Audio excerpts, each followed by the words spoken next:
Wow. Welcome to this episode of Diaspora Scholars TV. My name is Daktari, and we are back on the road. I'm at Ohio University in Athens, Ohio, and I'm here to meet one of the students, a Kenyan student, in fact, but he's also a writer, and you're going to hear from him. So welcome to the show. Karibu. Asante. I mean, you've surprised me quite a bit. I mean, you've already written books. You've already published some of the books, right? But tell us a little bit more about yourself before we even get to that. But I'm sure many of our viewers who are interested in writing will really be curious to know how, you do this. What books have you written? What are your future plans? What are the current books you are writing? And indeed, a little bit about your academic journey, because that's what we do on this show. This feels like I'm writing an SOP. And so growing up, I grew up in a very scholarly family. Mhm. And I do appreciate that growing up, my brothers were in high school. They were finishing their high school. So they were reading what we call set books in Kenya. Mm. And this was the time my older brother was reading Kitumbua Kimenge Mchanga. Mm. My younger brother was reading Mahewa Ziwa Maradhi, Kifo Kisimani, Utengano, Alpha Day, River Between, all these books. So these books were scattered on the table. They were available for you to read. They were available for me to read. And my brothers were historians, and I could hear about them argue about World War I, World War II, and all that. And I had this father that was very strict on education. He used to come and say, I want everyone in this house to be a professor. I want only professors in this house. So that was the background I grew up. And when I started reading, the first book my father gave me was called Ekaya za Bunyasi. It was short stories, a lot of them about a character of Swahili culture called Abu Nwasi, of Swahili community. Yeah. And so Bunos was a character and a half. yeah, so I grew up reading these books. And my brothers, since they play, especially Kifo Kisimani, it is a play. So when reading, they would give me a role also to read. And within time, I had crammed like all of the book. Wow. And How old were you then? I was very young. I was 10 years old. So the book was like all of it in my brain. So my brothers came up with a way and invented a way of making money. So this is what they will do. They will take me to their high school during weekends. Oh. And they will tell students, their fellow students, we want you to ask him a dondo. Dondo is as an excerpt that you have to say who said it. He was telling who and where were they and why.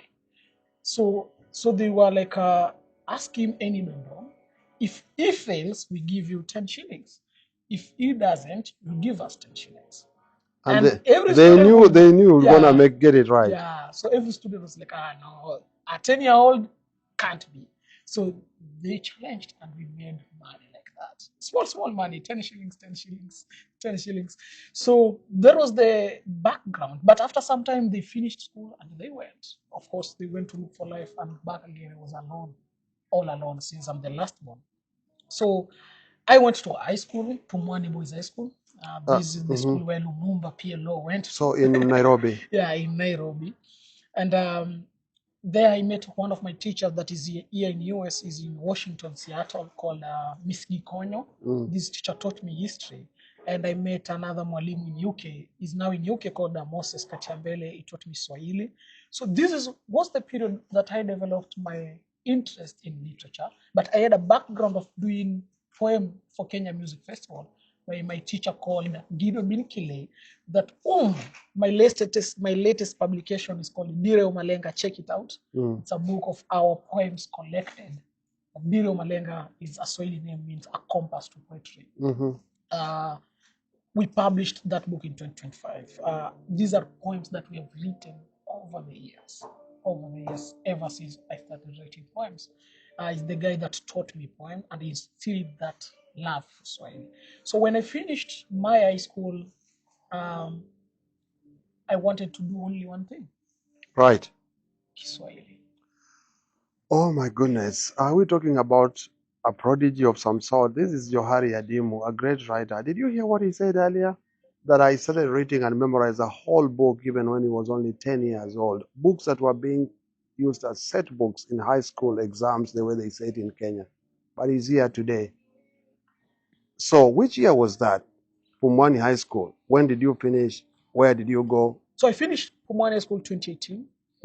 And after finishing Pumwani High School, I remember the guy that was helping me apply for KUSIPS. KUSIPS is this like, it's a portal that Kenya go and select universities and Admission. then they are placed there.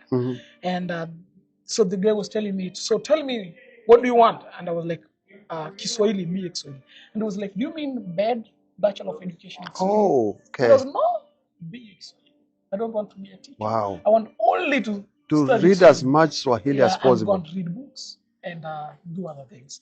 So luckily, I was placed at Maseno University, and here I met lecturers that changed my life. Lecturers that helped me write. I read books in Maseno. Wow. And my first ever help, I got 26,000, and I bought all of it books. All of it. What are you talking about? There is a bookshop called Anvi in Kisumu. I know it. I walked on the main street, on Odinga Street. Yeah, exactly. Just next to City. Opposite the banks. Yeah, exactly. I went there and I bought 26,000 Kenyan shillings books. You bought books worth 26 Kenyan shillings? Exactly. Okay, they're not a lot. Like one book is like 600 and what, but I carried them with a gunia, with a sack. Folks, did you hear what he said? Can you buy, oh my goodness, can you spend all your money buying books, even from money you're supposed to use for food? Yeah, no, the elbow is more of like just money we are given to support ourselves. Yes, support yourself, but not only for books. Of course, yeah, for food. You bought books. You bought books worth 26,000 Kenya shillings. Yeah. The entire loan. The entire loan. At least I invested in it. I won't feel bad paying it. I've not paid anyway. This is not a laughing matter. This is a serious life-changing. I told that to my lecturer called Dr. Deborah. That is a life-changing. I mean, whatever you did, you knew why you were doing it. Exactly. Why did you buy all? Why did you spend all the money to buy books? My lecturer had read a lot of books. That lecturer had read a lot of books in literature, and he was mentioning books, and I have not read them. And I needed things to read and a lot of books to read. So I also bought a bookshelf by the of 8,000. It's big one. I have a picture of it. Very big bookshelf. Like it can carry up to. It has before carried up to 1,000 books, because living in Maseno I had 1,000 books. It has. You had bought books over 1,000 books.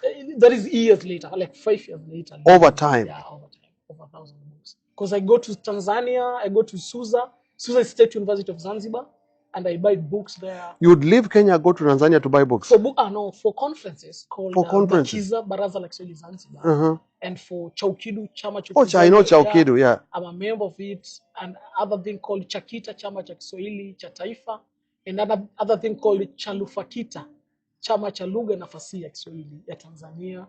So I would go to all those conferences, and in every conference, of course, we have those stalls that they sell books, depending on who is the sponsor of the conference. And I used to buy books.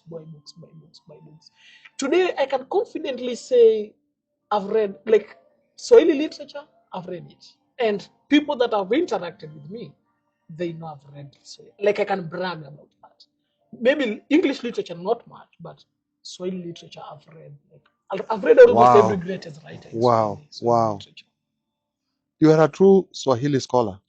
For sure. Not even just a Swahili scholar. You're already writing English books as well. Yeah, I'm trying to diversify. I've done much into Swahili, and I feel like I've exhausted the field. So I want to get into English. Wow, this is incredible. This is the story of Johari Adimu, and he's a student at Ohio University in Athens, Georgia, and he's taking a master's degree in African studies. What do you want to, major in future? In your studies? This is even a discussion I had with my lecturer this week, because we are choosing courses for spring. Because I see you have unlimited potential. There are many areas you can get into, going by what you've just told me already. But I want to do something that I will enjoy the rest of my life. I want to do something that 50 years from now, looking back, I'll say I chose correctly. And that is only one thing: literature. Literature. Exactly. Aren't you inspired? Oh my goodness. You've been here only 2 2 months. Yeah. You've been to the libraries. Yeah, I've been to the libraries, of course. You found Swahili books. There are some. I found John Mugane's book called Tujifunze Kiswahili, but that is Swahili for elementary. I've found, these weeks I found Alamin Mazrui books. So, Oh, okay, yeah, because he studied in the US. Yeah, the language, Swahili language and identity. It is here, imprint of Ohio Press. I've been reading it. I found another book I was given by Kat Kucher about this female professor that he's from Michigan. He goes to Zanzibar and he does a Swahili culture. He's even married there, and of course later he divorced, but he gives the whole story about the Swahili culture. Yeah, so we have few books here. Michigan State University just published Sauti ya Dhiki, a translation of Voice of Agony of Abdalatif Abdallah, written in prison. Oh, you wrote it from by a writer that is in exile. Yeah.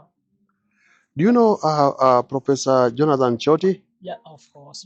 Jonathan Choti of ATLA. Is it African Language and Teachers Association? Yeah, I know him. I've emailed him before. You have emailed him before? Yeah, I've emailed him before.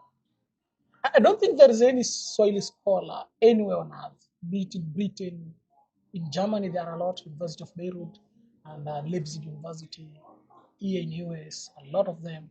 London, of course, Cambridge, University of London, a lot. But I think we know, we have like this community of Swahili scholars, so I think we know like almost every Swahili scholar. Not as much as you are trying to espouse today. I've spoken to some writers before, but I'm just amazed at your grasp of, African literature, particularly Swahili literature. You have not only read it, you've actually also contributed, and you continue to contribute. And not only that, you've also taught some of it, right? Yeah, I have that, and I've helped some people publish it. There is something that we are coming up with about teaching Swahili literature, translating Swahili literature. Because as some people say, I know the Ngugi wa Thiong'o says the African literature should be written in African language. But Chinua Achebe also says, let's translate this. And my professor, Geruma Inegash, says, if it's good, translate it so that the world can get it. So we are trying also to translate some. There are also some of my stories written in Swahili before. I'm also trying to translate them to English. Yeah. Wow, really incredible and quite impressive. I mean, we want to encourage you to keep doing what you are doing. I think your future is extremely bright. You're already here, a school where many Swahili scholars have gone through. Just one of them. And I think since you've read all their work, you know where the gaps are. You know what you want to be able to, generate also and feed the world, and to be able to appreciate not only the literature itself, but also African culture. Exactly. But you're also into matters metaphysical that is still fascinating to me. I mean, some of the titles you gave me, like The God's Wife, I don't know, Silaha what? I mean, Silaha Shetani. Silaha Devil has Shetani. a weapon. What was it about? Silaha Shetani is an anthology that it's a big anthology with a lot of stories. And I have some stories there about Mwigo Mwiko, Bubu Mnene. These are just stories. Actually, this is the first book I ever published. And some of stories, so apart from poetry, a lot of stories I wrote during Corona lockdown. Okay, you had the time. Yeah, I had the time. And I do like to joke to my friend, telling him that we are the Corona writers, because it is that the wave, like, in literature, we have every wave, the Victorian wave, we have Victorian literature, the romanticism. So there's a COVID-19 wave. Yeah, so there is a COVID-19 wave of writers. Wow. And we are, because we wrote a lot of our stories this time. And so stories that is even a researchable thing that you are talking about. It's an idea that probably needs. Literature written during COVID. Yeah, maybe it's you just came up with an idea right there that Exactly. you can only be able to research on. Because my master's is about prisons, literature written in prison, and this is literature written during lockdown. Wow. And especially if I use a theory called the psychoanalysis, I'll be able to see how the lockdown affected the themes and the writer. Oh yeah. That's the thing. Those are two objectives already. We have a paper and a theory and objectives. I think you think in a lot of multi dimensions. You haven't told me what Silaya Shetani is about. Silaya Shetani. He said it's an anthology of several stories. There is two stories there. One is about this guy that is primitive, and the other, his brother is not primitive, and it's all about these. It's a parallel literature. I'm trying to show a life of a primitive person and a life of not a primitive person, and the advantages and disadvantages. I have another story called A Friend of the Night. A Friend of the Night. This one is superstition because it's a character. I have a character that is an ant, an insect, and the story starts. The insect is dead, and we are going to bury the insect, but we do a big burial, and it's as if we are burying a person, but it's just an insect. And then I go back to give how I met this insect. Okay. And everything, how I met the insect, and even how the insect died. I think you see what I'm not getting. You are very imaginative, and it makes me. I'm gonna find that book. Yeah. I mean, Silaya Shetani and God's Wife. Those are the ones. Then we have Planet of Women. This is my book that won an award. Planet of Women. Yeah, Planet of Women. What does that mean? This is about science fiction. I was comparing Planet. So your authorship, cuts across many areas of life. It's Tell us a little bit more about A Planet of Women. So Planet of Women is a story of a character that built a spaceship, and the spaceship is hijacked by male aliens, and these aliens, they try to steal some ideas from him, but later he escapes and he lands on the planet of women, and he sees this planet advanced and everything. He's taken to a tour to this planet and everything. So it's all about, this is the story that won an award that was led by Mkoma Wangugi, son to Ngugi wa Thiong'o. This award, I won it when I was a second year, and it was good money that I would later start, coupled with others and investment from external investment to start a publisher. So you have a publishing company. Yeah. What's the name of the company? Addison Publishers. Addison Publishers. Yeah, Addison Publishers. Wow. So again, you can watch out for Johari Adimu, a writer and a publisher as well, called Addison Publishers, and you'll be able to get several of his books that are available. Exactly. Easily purchasable online. Of course. I mean, it's 2025. He said it all, and he thinks beyond African literature. It thinks beyond actually just normal oral literature, so to speak. He's also written science fiction in Swahili. Yeah, and in English, both in Swahili and English. We have the book Visit to Hell. It's in English. We Visit the Devil. I have a book coming called Time Traveler. I was wondering, if you had a power to travel, which time would you travel? So, for my book, our viewers will answer. So for my book, I would love to see the life of Jesus. So in my book, there is this machine that is built, and I have to choose only one time dimension to travel. And I travel the time that Jesus was on earth. Oh, wow. And in my book, I put Jesus as a character that the first miracle Jesus did to change water to wine, it came from his drunkenness nature. He loved the wine. And I go on to discuss about how Jesus is. But of course, this is my imagination. Yeah. Nothing to do with what is in the Bible and Quran. But I view him as, in my book, Jesus has no house, and he's a roommate to Peter. So Peter's the house. Oh, and my Jesus goodness. is roommate to Peter. And Jesus is visited by Mary Magdalene, that in my book is the girlfriend to Jesus. And he has to exile Peter so that he can spend time with Mary Magdalene. I didn't know what I was getting into, but I wasn't forewarned. And I tell you, every time I do these interviews, I get surprised by some of our guests. This is the story of a great imaginative guy, Johari Adimu. I keep saying, and he's a student right here at Ohio University, taking a master's in African studies. We want to thank you because you